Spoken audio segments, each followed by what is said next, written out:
Thank you so much. Inspiring words, and we appreciate your being here today. I've followed your career, and I have known you for quite some time, and I am thankful for your leadership. Thank you. So I'm going to ask a few questions, and then we're going to have time for some questions from the audience, so you might want to be thinking about that a little bit right now. So last year you launched a 6-month Connecting Communities tour. Can you first tell me about that, and then now you're back on the road, and you've been kind enough to join us in Mesa. What are you hearing from communities beyond the Beltway? I am hearing from those places, regardless of where I go, tribal lands, rural and urban communities, that there are too many people who are involuntarily on the wrong side of the digital and opportunities divide. We have been paying close attention, and rightfully so, of the needs of rural communities with our universal service programs. But we can't ignore the fact that there are people in urban communities, that there are people in tribal, in tribal communities, that there are people, communities large and small, urban and rural and everywhere in between, that there are issues that they have that are preventing them from being the best that they could be. And so I thought it was important to get outside of Washington to hear from individuals, to ask them, quite frankly, if we're on the right track with our universal service construct. And what I heard was sort of mixed, that the goals, yes, we agree with them. Our schools and libraries programs on E-rate, who's going to argue that's problematic? It's really making a difference in communities all over this country, making those learning centers accessible.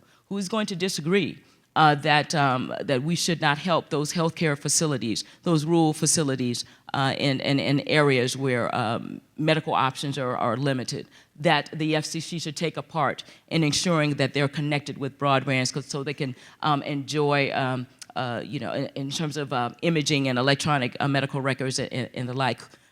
Who's going to disagree? Well, who's going to disagree? I'll keep on the agreeable side until I get to the one disagreeable side.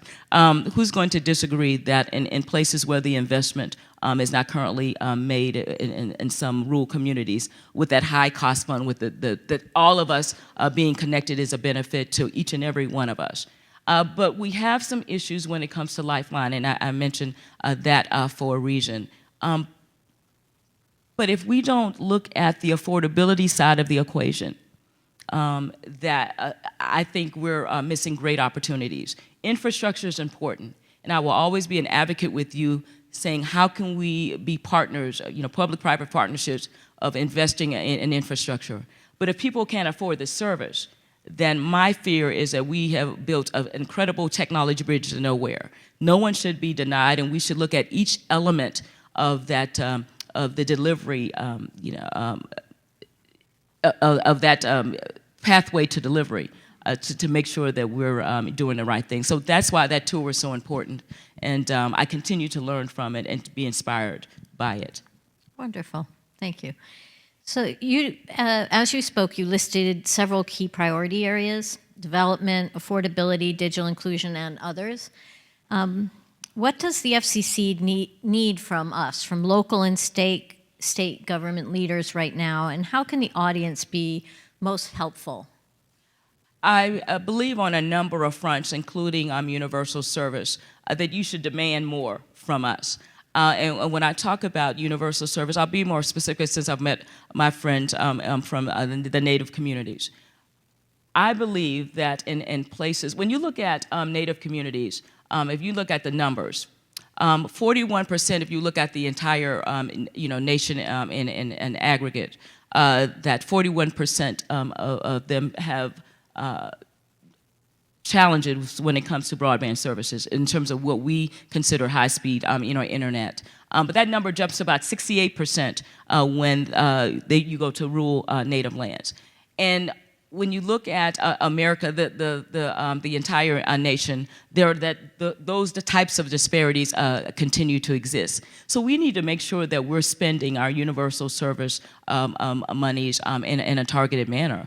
I believe, I'm going to go out and scare my advisor, that all of our programs need to take a sort of a means-tested approach. I continue to get a little uncomfortable when I know that your universal service dollars are going to Aspen, Colorado. I have no problem with Aspen, but I really don't think that they need a subsidy. And then the rest of places where there might be needs in some of our inner cities are being ignored. So I'm not trying to not go back to Aspen or not be invited back to Aspen. What I'm saying is we need to honestly be more critical, and you need to weigh in when it comes to spending our very limited dollars. And we need to look at other things that might not be, I guess you would say, organic for you. Now, one of the things that I've been talking about lately is just, reasonable, and fair rates when it comes to inmates. Those who are incarcerated, those families, I should be more precise, who are paying to keep in touch with them. And you might say, what does this have to do with anything in terms of open access? My answer to you is this. If people are paying exorbitant rates to keep in touch with their loved ones, and they try to do that as often as they can, not that often because it's too expensive, then they have less money to invest in themselves and their communities. They definitely will not be able to afford advanced communication services, and we all suffer as a result. So when you talk about what you can do on the local level, be advocates for holding us accountable, challenging us to make sure we're doing things in the most efficient manner, but looking at those things that are, I think, extracting or taking resources away from communities, like unjust and unreasonable rates, us not being more targeted. Looking at, going back to tribal, looking at the possibility of asking for a tribal broadband factor, or on a universal service side, asking for or demanding a bidding credit, for tribal in other communities of needs, or things that we could do, the FCC can do, that you can be partners and advocates for, of saying how can we incent more dollars to go to the places that are most in need. And I think innovative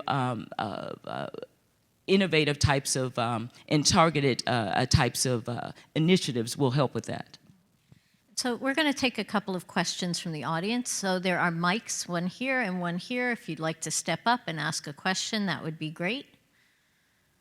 And I will, as we're waiting for someone to ask, I will mention that one of the things that we recommend with our members, we have 170 communities involved, is our elected officials sign on to letters that we send to the FCC, and we encourage them to write letters. When you agree or you disagree, it's not a hard process to do, and we highly recommend it because your voice needs to be heard, right? So we do have a question. Thank you so much. Is this on? Yeah. Great. Good morning, Commissioner. Thank you very much for joining us today. We appreciate having you here. As an independent provider in rural parts of the U.S., and I consider Albuquerque to be part of the rural America, and then when you get outside of Albuquerque, it even becomes more rural. A long time ago, one of our folks in the state said that once we can solve connectivity problems in Albuquerque, it'll help solve connectivity problems throughout the rest of our state, whether that's for telemedicine or just simple lifeline type services, et cetera. We primarily focus in downtown Albuquerque. We have a community that's very old and very long part of our area, just south of downtown, called Barelas. It is a Hispanic neighborhood. It has been there for hundreds of years. It is a lot of low-income folks. As the owner of my company, I want to provide fiber services to those homes, and I want to provide connectivity. I want to provide that gigabit connection at $80 a month, which I think is an affordable number, and we have stuff that's even lower cost than that. My challenge is I can't get on the poles. And so this one thing I would love to see come from the FCC is very clear, bright line, and actively, quickly enforceable processes that would allow a provider like us or anybody else that wants to be able to be on the pole as a broadband provider to get on those poles and be able to get on that process. I've spent tens and tens of thousands of dollars in legal fees to argue whether or not I should be on the pole.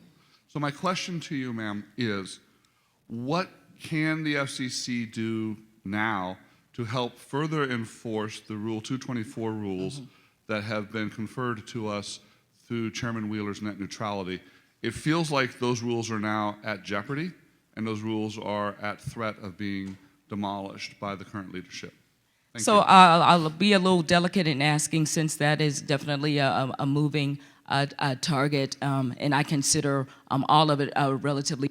So I will take some risk and answer from a personal point of view. I think the FCC should be more visible in the ongoing conversations as it relates to this. One of the things that our office did was to try to address what I said, some of the capacity challenges for some of the smaller municipalities. There are some areas that, or some jurisdictions that honestly do not have the personnel to process, especially when we're moving in a 5G world. I talked to Montgomery County, came in and say, goodness, we're not trying to slow things down, but we need help.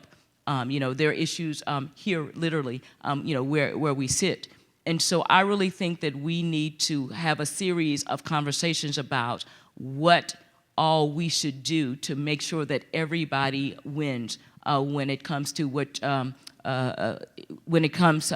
issues you pointed out. So I am hoping that that anything short of us exercising what I call the nuclear option, meaning that clear backstop authority, that we preempt the states. I don't think we should go to 0 to 60 when it comes to that. I think there's a series of conversations that we need to have to make sure that cities are adequately compensated, but that we have a pathway to ensure that the infrastructure that is much needed for our growth and evolution, that it is in place. I think that there is a win-win opportunity for us, and I want to be a part of that conversation. So I'm not dancing around. I want to face it head on in terms of exactly what it should not be. They're not apples to apples when you talk about small cells and the like and climate.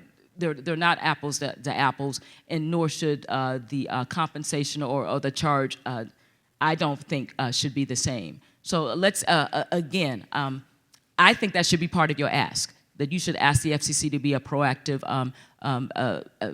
arbiter, or however we tackle that, the conversation. Deb, I'll be respectful of your time and get the questions in. And so let's talk offline. I'm with you. I think you shouldn't have to, that money should go in the ground and not paying for legal fees. I know you sit next to a lawyer, but that's okay. And I will mention that Next Century Cities has done quite a lot of research on issues of pole attachments. We've got work on our website, and I highly recommend you take a look. We recently released a new policy agenda called Emerging Issues. Again, so lots of information there as well, and obviously we also share that concern because we actually have a panel today on that issue. And I think we have a question here, yes, and this will be the last. Can I ask you to go right to your question, please? And I'll try to be succinct. Thanks. I'm sorry. Sure. Thank you for being here. My question is, I work for the Public Service Commissioner in the Southern District of Mississippi.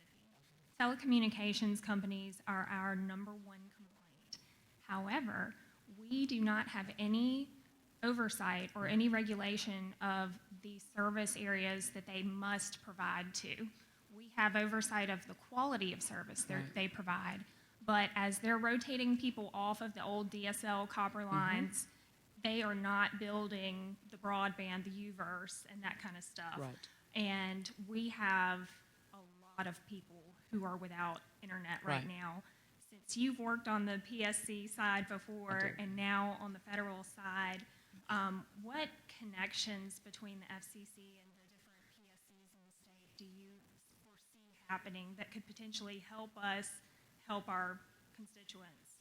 So that's when, just as you mentioned, I was on the state regulatory side when our legislature spoke and basically deregulated, that side and took us out of the business, so to speak, with exception, just like you said, of quality of service issues, or if you just have a voice only. That's how it was when I left South Carolina. And to be honest with you, I was being defiant and kept my voice only so I could regulate myself, for a number of years. I don't know if I have a simple answer to you other than to say that we need to leverage this public-public partnership that we have with the PSC or the PUCs and ensure that the incentives in our universal service mindset is going towards, you won't get another USF dollar if you don't invest in advanced services too. It's not just voice only. And so we need to, again, be more targeted, continue to be targeted, and to really work with you about those donut holes we talk about where the investment is not being, realized. So, anything that we could do to, again, to challenge us as to what we're missing, what we're not doing, how we're not being a good partner to you, to make sure that those areas in Mississippi, my niece is in Starksville and Stark Vegas, going to school, to make sure that when she leaves that campus, that she's connected.